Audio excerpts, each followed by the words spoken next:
Hi. Um, so I'm going to do my personal best and worst WWE moments of 2018, starting from the when I started watching weekly again during the go home shows the week of Money in the Bank until like right the last episode or close to the last episodes of 2018. And I'm just gonna preface this by saying first, it's literally just my opinion, like my personal opinions. You might not agree with me, that's fine, but it's just, the things I thought. And also, I picked, I had like a lot of thoughts literally about like the main roster, like in general, but I decided I took Monday Night Raw, SmackDown Live, WWE NXT UK, which is like the only thing that I've been watching from the very beginning since that started up like during like Mae Young Classic, and 205 Live and WWE NXT, and I decided to take two two things from each show, like two bests and two worsts from those shows to talk about. So I made a list of my best moments, which is two things from all those shows. Then I made my list of worst moments. That's again two things. And so I'm just gonna read off what the things are and then give my explanation as to why I chose them. And also, I'm just gonna say right now that my second pick for worst moment from 205 Live came after me trying so hard to think of something to write, because there was only one thing that really bugged me about 205 Live since I started watching like a couple weeks after Super Showdown. So that might sound a little odd, but I will explain better when it gets to that point. But right now, let me start by giving you my best moments. My personal best moments, the ones I like the most. So we start with the two from NXT. Basically, I like almost a whole lot, like basically almost everything I've ever seen from NXT. But I'm just going by like the people I like to watch and stuff. So my first one was Kairi Sane wins the NXT Women's Championship from Shayna Baszler at Takeover Brooklyn 4. Okay, for me, like I knew that I liked Kyrie, and I've seen like a couple little things on YouTube, and when I watched the previously aired like Mae Young Classic season 1 to see if I would want to watch it, just to see her matches in it, I really took to her and really liked her, and so I like from that moment really loved Kyrie Sane, like rooted for her all the way, even though I knew she already won, but I just wanted to know how. But then when it comes to this is the first pay-per-view I watched that made me have to watch NXT. Like, I remember that our internet had gone down for a while and we were staying at the condo because we weren't at our home here yet. And I asked if I could go on WWE Network to see if the internet was working. And NXT Takeover was on, and it was a Velveteen Dream and EC3 match. But I just kept watching because I like ended up being like just completely invested in it like so quick. And then I got to Kairi Sane versus Shayna Baszler for the NXT Women's Championship, and I just knew I had to watch it. And I like immediately watching this match was immediately rooting for Kairi. And then when Shayna was like hurting her knee and everything, I was like wanting so hard for her to just win.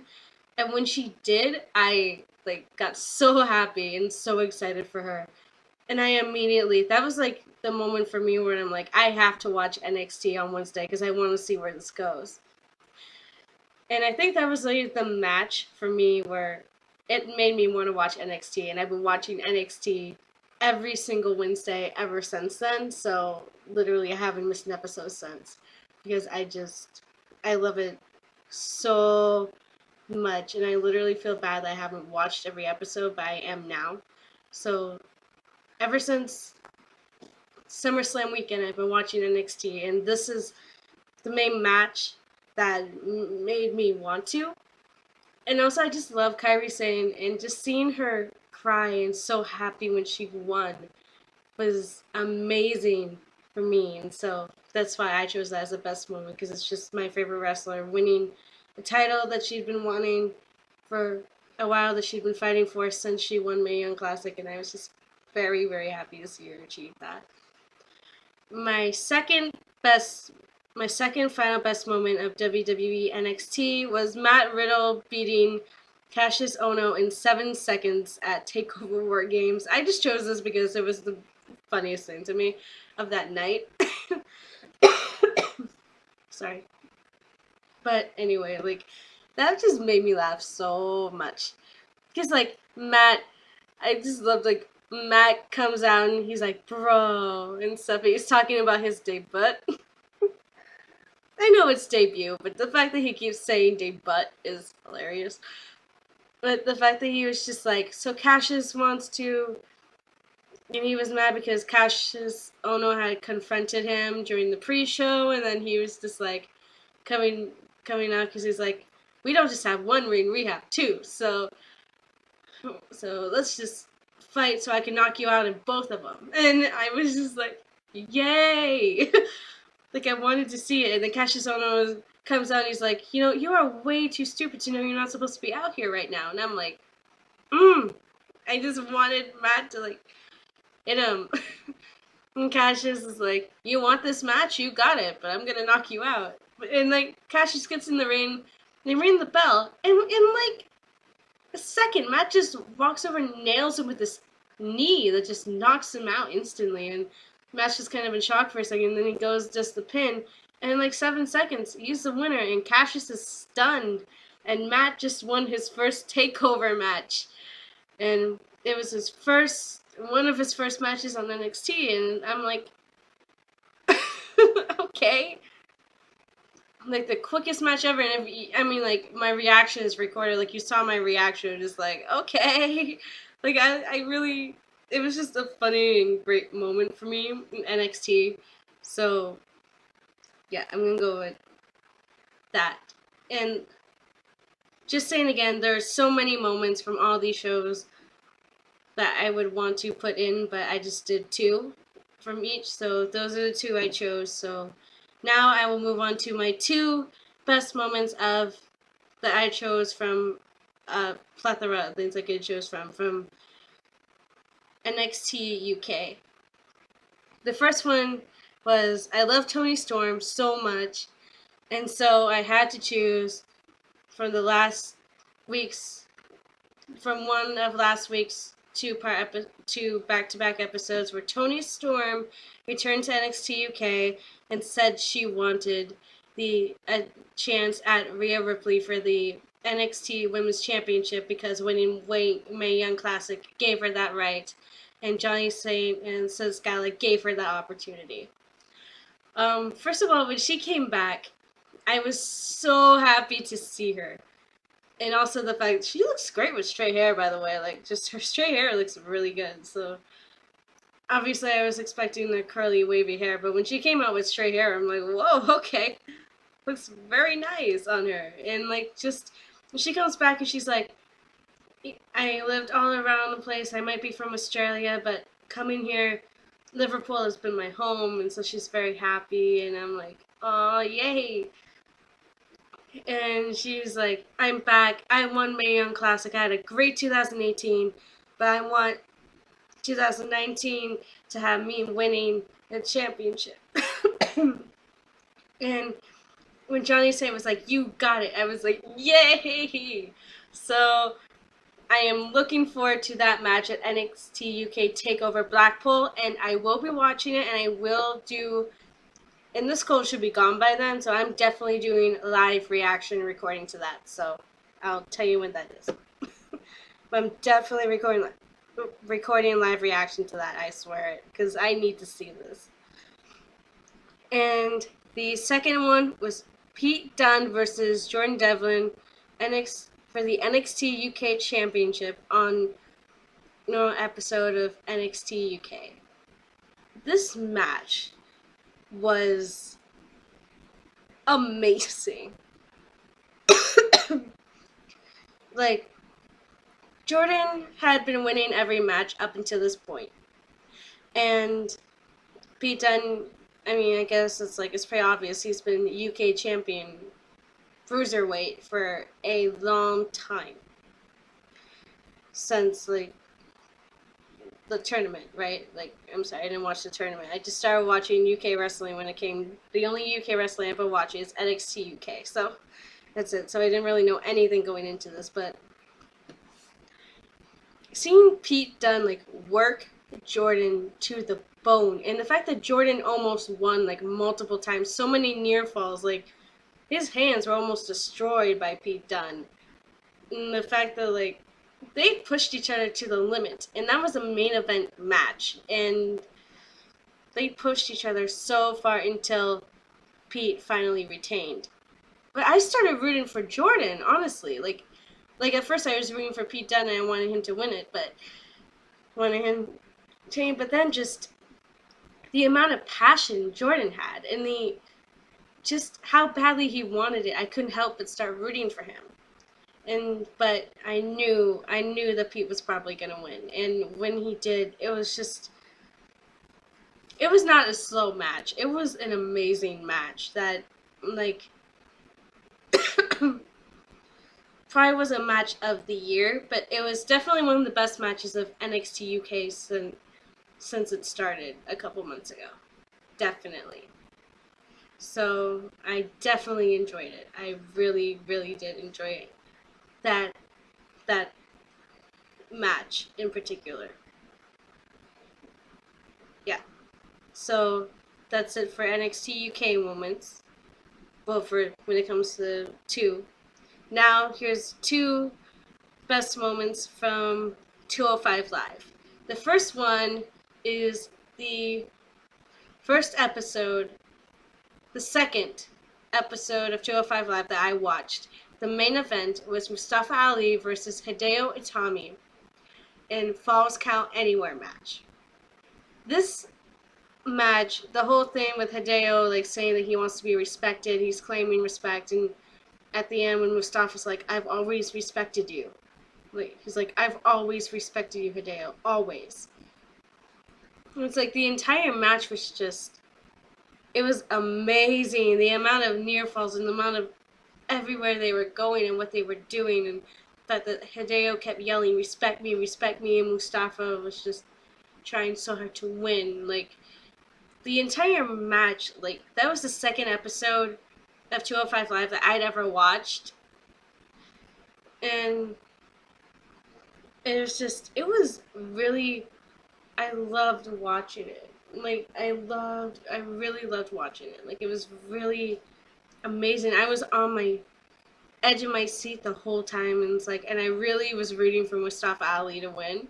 I was really rooting for him to win. And then at the end, when he put Hideo through that table and got the 1, 2, 3 and won, and was like, and Hideo was out cold, and Mustafa was like just laying like with his back against the ring on the steps, like trying to recover, and he's just looking at Hideo and he's like, I've always respected you. I always respect you. I'm like, I loved it so much. Like, and that was like, if the first episode had that I'd watched made me want to keep watching 205 Live, that match really solidified for me that I'm like, I'm doing this every Wednesday. I swear. I'm watching this too. And like it's amazing. That match was amazing. And if anyone wanted me to watch it again, I would in a heartbeat, I swear. It's same with the Pete Dunne and Jordan Devlin and with the Kyrie Sane match. Like all these matches that I really like, I would watch them again if I needed to. Like I definitely will watch them again, no problem. And the second moment that I chose for 205 Live to talk about, best moment, is Mike Kanellis and TJP. Mike Kanellis with Maria. And TJP versus the Lucha House Party in a Texas tag team. In a Texas, wow, okay. In a Tornado tag team match in 205 Live. This match was insane. So high flying, so many spots, so many moments. like the whole thing of like Maria like ripping the head off one of the Penelope things, and then them having more and using bags full of like stuff, and everything was just I Lucha House Party winning, like just revenge on TJP for the stuff that he's done that I'll talk about when I get to worst moments, in my opinion. But it's just this match was awesome. It was definitely it was awesome. And there's not really much I can say. Just all the spots and everything that happened over the course of that match was just. I'm trying to remember the match, but it's been like months, so I don't. It's been a couple months, and I'm still like getting over this cold, so my brain's a little fuzzy. Foggy is what I was gonna say, but fuzzy. I'd go with that instead. But so it's a little hard to remember. But I'm gonna just end by saying I really enjoyed that. So now the two best moments I have from Raw. I love Ronda Rousey, so of course the one thing I want to talk about is Ronda Rousey winning the Raw Women's Championship at SummerSlam. That match she had against Alexa was funny. I mean, of course, Ronda had to do some selling to Alexa, but just everything, like Alexa being scared and Ronda being like, here, I'll just sit in the ring, not even look at you, and she's basically like meditating. And it's just like, and then Alexa coming and getting her in that hold, and then Ronda just looking mad about it, and then just like laying into Alexa, and then finally getting Alexa in that armbar, and Alexa tapping out so quickly. Like the Bella Twins coming in, even though I don't really know why they were there, I guess just there to watch or whatever. And then her going and like celebrating with her husband, and then her like pointing at the sky and saying it was for Roddy, like Piper, and everything. It was just I really enjoyed Ronda's part in the match. And every time Ronda fights, she's always like better and better each time. And you can tell in that match that she was starting to improve so much. That is like, I love watching her. And even though she still needs some work with her promos, even though literally even when you see it behind the scenes and stuff, it's just the way she talks. She just talks like that. So it's like, she's not really even acting. She's just talking the way she would normally talk, because that's how she talks. So if that's the way you actually talk, then just, you do you, girl. You just do whatever, I guess. But I love Ronda, and seeing her win, and just seeing how emotional and how happy and excited she was about this. And the fact that she had gotten revenge on Ronda because of what happened yes, she got revenge on herself. Okay. After she got revenge on Alexa because Alexa cost her that match against Nia Jax and Money in the Bank, like just all of it accumulating into her becoming champion was amazing. And I still hope her undefeated streak goes for a while, at least until WrestleMania. And then I really hope she fights Becky Lynch. I hope so. I really, really hope so.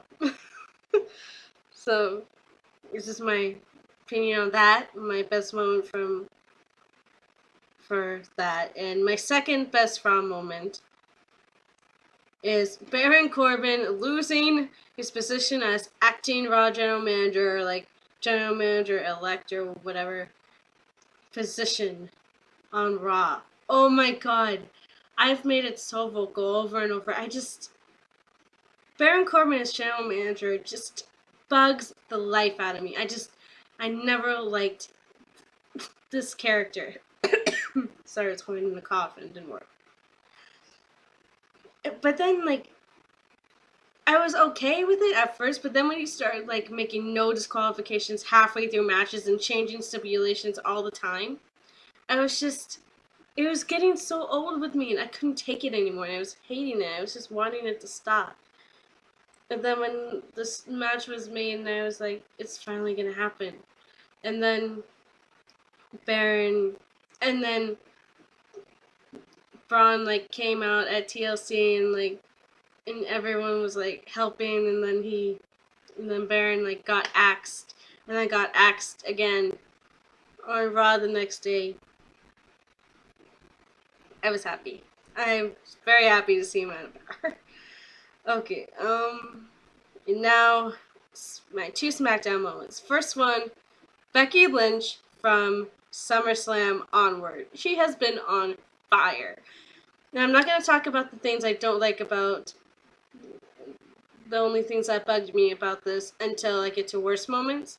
Right now, I'm just going to say, like, just the way she finally snapped and was tired of having everything revolve around Charlotte, and the fact that she had just finally decided she was going to take charge and just become her own person. And the way she explained that, like, explaining her actions, like she was tired of being held back by Charlotte. And everything she's done since then, her promos have been on fire. I mean, she's always been a pretty good talker, but even more now, she's just coming to her own. She's just amazing. You can still tell that she wants to smile when the crowd is like going like cheering for her, because you can always see her holding in smiles, which is very cute, because she's a very like happy person, but she's also coming into her own. And the thing she's done, even like that John Cena thing, was funny and awesome, and just she's really coming into her own, and I just love watching it. And like her matches with Charlotte, like that last woman standing match at Evolution was amazing. Her TLC match with Charlotte and Asuka was great, and I'll talk about that in a second. But just everything that Becky's been doing lately is just awesome. Calling herself the man and saying she runs WWE. The fact that she randomly started a match with Lana for no apparent reason when that whole what happened in Milwaukee thing was going on. Or one night in Milwaukee, like just everything. It's just I love her character, and I just want to see it keep going. And then here's my final best moment, and the second best moment that I chose from SmackDown Live. And I had to choose this because you know me, I'm an Asuka maniac. So I had to go with Asuka winning the SmackDown Women's Championship at TLC. Like, I had been seeing her matches. Asuka was one of the reasons why I decided to watch WWE Weekly again. And so, so like Money in the Bank, I was immediately rooting for Asuka to win. And then when James came, and I'll talk about that like later when it comes to the worst, but when Survivor Series came, and everyone was like cheering for Asuka when Becky got to her, when Becky was trying to decide who was going to replace her in that match against Ronda, and just the fact that everyone has been behind Asuka, but it took that moment for people to finally be like, oh yeah, she's still in here.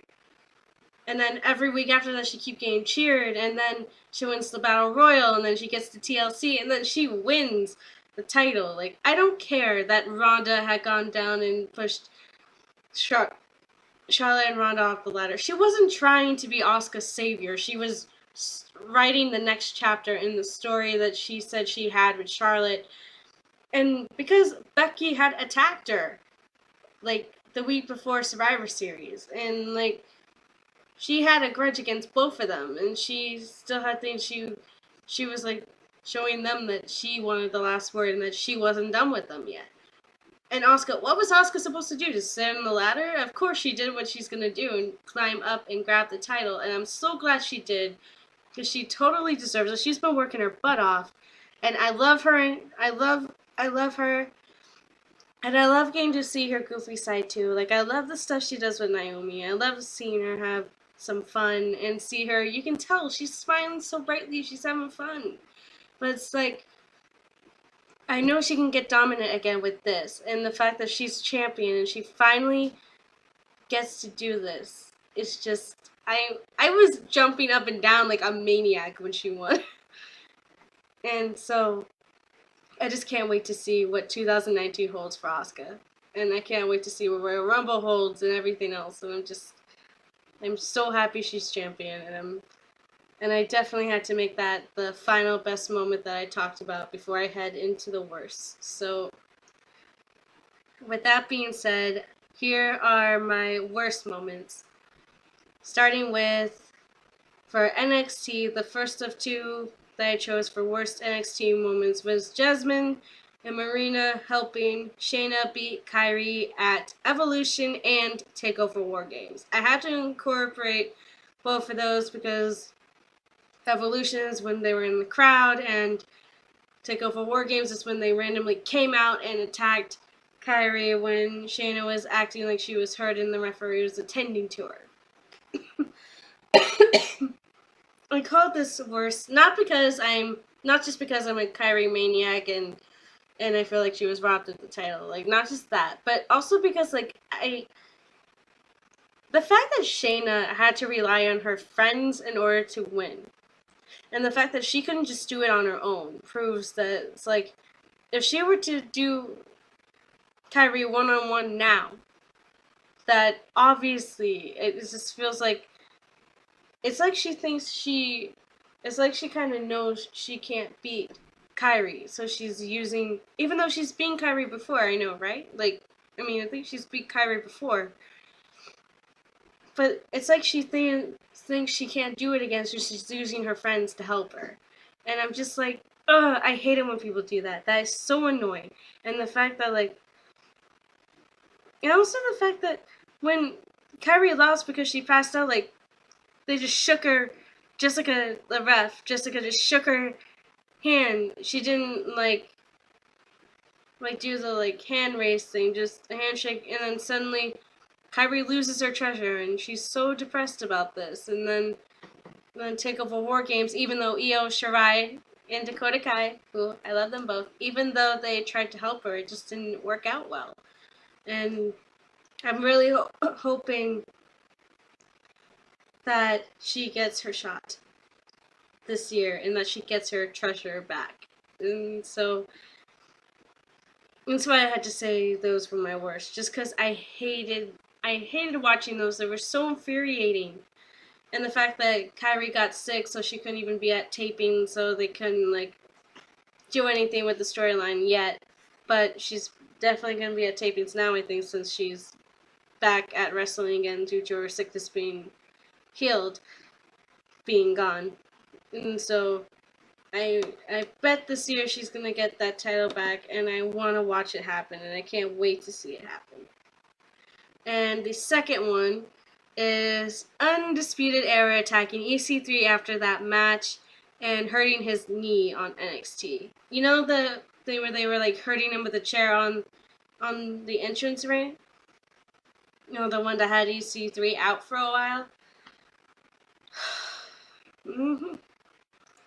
I only chose this because not many things on NXT were worst moments for me. Like, I really was having trouble thinking of worst moments. And, like, I think I only chose this because I'm not the biggest Undisputed Era fan, because I'm actually a fan of EC3, and mainly because I don't like those kind of things. It annoys me. It's just the fact that happened just really irks me. Yeah, I wish I had a better explanation, but that's really all I got. I didn't like it. It's like, I just didn't like it much. Those are the two worst that I could think of for NXT. Now, time for the two worst I could think of for NXT UK. Now, since this show is still new, and I have been watching this from the beginning, like, there was really only a couple things that I really didn't like very much. The second I saw Wolfgang, I immediately started liking him. But when Wolfgang joins the Coffee Brothers on NXT UK, this was the first heel turn ever of NXT UK. When Wolfgang turned heel to go with the Coffee Brothers. He had been face up until this point, and I was like starting to really liking him from the get-go. But he did this, and everything about him just changed. And I love feeling this way, but it was also just worst moment because it was like I was really liking this guy, and then he just flipped it, and now he's like a complete jerk with the Coffee Brothers, which are now going as Gallus, I think. I just, I don't like it. I really, really just don't like it. And I love that I don't like it because it's the kind of don't like that I love because it makes me want to keep watching and stuff. But I would just say worse because it just bugs me. But in a good way, but still. And also because I really couldn't think of much else to say that I didn't like, except for the second thing that I chose, which was the Eddie Dennis and Dave Mastiff backstage segment on NXT UK. When Dave Mastiff was doing that media interview and Eddie was just sitting patiently and then comes down and talks to him. First of all, Eddie is like in this very nice like suit, wearing glasses, looks nothing like the guy who's wrestling. And it just felt really weird and like it felt like an out of character type thing halfway, and it was just really weird. And I just said worst moment because it was the only thing I could think of that I didn't really love too much. That was just really awkward. Like, because Eddie in the ring scares the life out of me. Like, he just scares me. But that was just really weird to me, and I just didn't love it too much. So that's why I chose those moments. Now for the 205 live worst moments. Now this one is the most major one. TJP taking off the masks of Lucha House Party on 205 Live.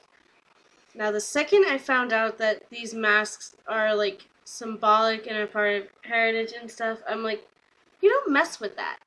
You should not mess with that. And TJP taking off the mask of them was like just it fills me with rage every time I see it. And even in like that tornado tag team match, when you start doing it again, I'm like, will you just stop? And then like Randy doing it to Ray, I'm just like, you don't mess with that. You should not. That's just, don't do that. I hate that so much. And that was the only real thing I could think of that I really hated since I started watching 205 Live. But the other one is just, is his name Davari? I'm not really sure what his name is, but he, the guy who's now with Hideo Itami? When I had that segment and he was like threatening to put the show on hold until everyone learned to respect Hideo, it was just a weird segment. And like, I just didn't really get it much at all. The only part I liked was Drake being like, stop this or I'm gonna fire you or something. It was just really weird, and I just didn't really like it too much. And that was the one that it took me so long to think of that because I couldn't think of another thing that I really didn't like on 205 Live. So those are the only two things I could really even think of 205 Live.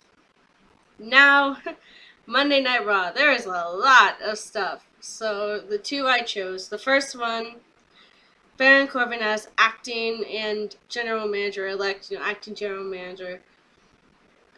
I mean, as I've explained, just the no disqualifications halfway through, switching roles halfway through, making up stipulations, making up stuff on the fly all the time, just torturing Finn and all this other random stuff was just, it was so annoying in every way that I was just like, please stop. And I'm glad they changed it and just have the McMahons running because I really don't want to deal with Baron Corbin ever again. And the fact that he's still being a jerk and being really annoying, but at least he's not general manager anymore. So, so I'm very happy with that. I don't think I can say much more than just that. It's just the only thing I can say is I like his haircut. Other than that, everything else was so annoying. And the second one, I have caught glimpses of it on YouTube. And from that episode after Money in the Bank. And just like those little things where the Bailey and Sasha feud that just went nowhere. I love the fact that they're a tag team and that they're best friends. That's great. But the little feud thing they had going on, it was just either have them feud and have them actually have a fight and let them fight the way they did at NXT, because I did watch that match on WWE Network. I have, like, last year at some point I did watch it, so I have seen it. And just let them fight. What are you doing with therapy sessions and be a tag team where one of you is going to SmackDown and all that stuff? It's just stupid. It's like, just let them fight if they're gonna fight. Or just have them be a tag team. Just pick one and stick with that. Like, it was making me really mad. I was hating it. Like, I was really, really angry about it. But when Bailey kept trying to confront Sasha, and then when Bailey finally lost it on Sasha after, like, a tag match, that was the only thing I really liked. When Bailey actually let loose and just started going. And I was like, that was the only thing I really liked. Because everything else was just weird.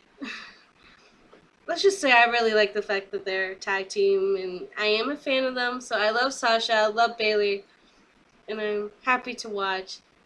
But yeah, that's just, I just didn't like that very much at all. And next is my two worst moments from SmackDown Live. This first one, I think a lot of people can agree. Asuka's summer rivalry with Carmella, and those period of times when, you know, those few weeks, like, from SummerSlam until September when she helped Naomi. Like, when she just, like, disappeared from thin air, just wasn't anywhere and was only doing, like, dark matches. That treatment of Asuka was terrible. Like, I saw all those NXT matches, I saw everything, and then it's like Asuka, like, being told that Asuka was gonna fight Carmella at Money in the Bank. I'm like, this is gonna be great. And then they do that match, and that thing comes up, like, dressed in Asuka's mask and robe. It scared me. But the fact that Asuka, like, went shell-shocked and was just staring at it, I'm like, why would... That's not Asuka. Asuka wouldn't, like, easily get flustered by something, but she was just staring at it. I mean, like, and of course, like, she was able to fight off Carmella, but then she went right back to staring at what ended up being Ellsworth. I'm like, what are you doing? No! Just go Carmella. And the fact that they booked her that way had her lose to a super kick. And that ended up being her first pin, so she'd had her first submission with WrestleMania. But I have watched that match since, and it's like, wow, great match. But, and then she suffers her first pin, and then she comes out the next night and it's like yelling in Japanese, so mad at Ellsworth, kicks him, and then super kicked again by Carmella. And I'm like, okay, this is getting old. And then, of course, she wants to fight Ellsworth, so she ends up having these matches with Ellsworth. And it's like, as much as I love seeing her beat up Ellsworth, it's like, the amount of time she keeps getting blindsided by Carmella and keeps having to job out to Carmella, and Carmella keeping this title, it was just so annoying. So, like, in Extreme Rules, when after, like, that cage happened, when, by the way, Asuka went, at first I thought it was funny when, like, when Ellsworth got caught and Asuka was beating him up, but when they were trying to unhook him and Asuka, like, pushed everyone away, she, like, completely forgot she was in the match against Carmella for the SmackDown Women's Championship, and just kept attacking Ellsworth. And then she, like, completely forgot Carmella even existed. And then Carmella, like, pushes her into the cage and just knocks her out, and it's like, okay. And then losing, and that, it was just, the only thing I liked about that match was at the very end when Asuka snapped and she's just going after everyone, and then she goes full out on Ellsworth, gets a better Asuka lock than the last time she did it on him. And she's just going nuts. There's even a video, like, of backstage when she's like getting very mad in Japanese. I got the English translation like from Reddit, and she's like, "What was that? What is this?" and all this stuff. And she's just very angry from the fact that it happened again. And then I think, okay, she's gonna get a rematch on the next night. The next night, Becky is talking about wanting Carmella at SummerSlam, and I'm like, huh?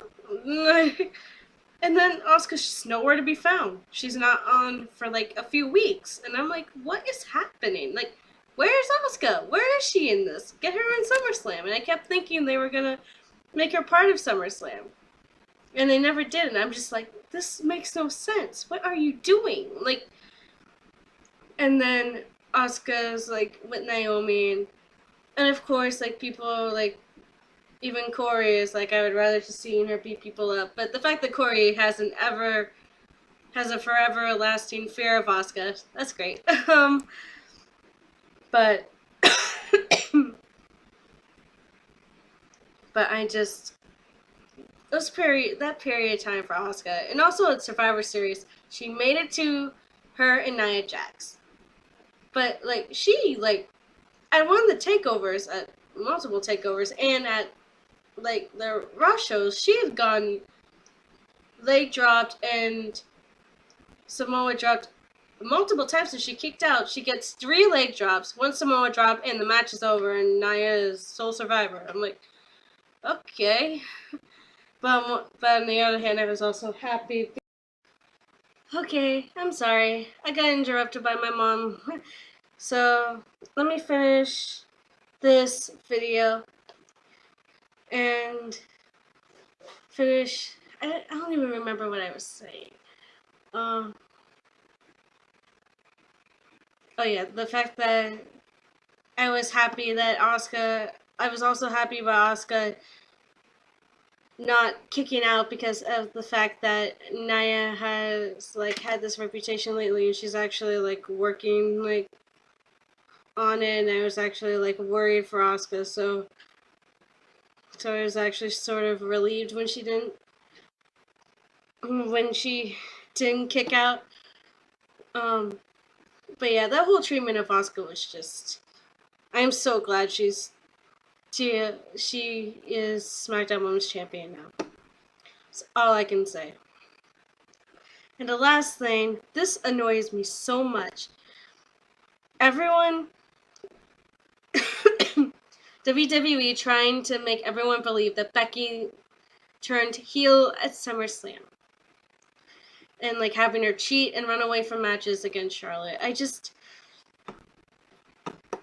She had earned that match against Carmella. Charlotte comes back to help Becky, and then suddenly, Charlotte is just granted a match against Carmella to get herself into the SummerSlam match. And it's just, and Becky was tired of it. Becky had Carmella in the disarmer, and then Charlotte gave Becky natural selection, which knocked her out long enough for Charlotte to get the win, and and Becky finally just snapped and couldn't take it anymore. And like that's completely understandable. It's like she didn't turn heel, she was angry and she was fed up and she was done.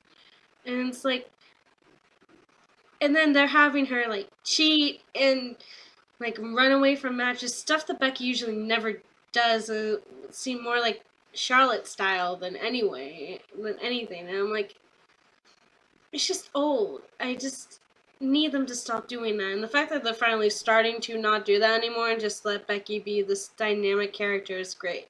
But that just really bugged me, and it just really bugged me so much. And the fact that they're not doing that anymore makes me very happy. So I just hope that 2019 is a great year for Becky, honestly. I really hope. For Becky and Asuka, when it comes to SmackDown, I hope it's a great year for them. So that's it for this video. That's apparently 2 parts now because Mom and because there's a tiny bit of editing to do. But other than that, the next video is going to be New Year's resolutions. And yeah, that's pretty much it. So I will see you in the next video. I'll see you in the next video. Hi.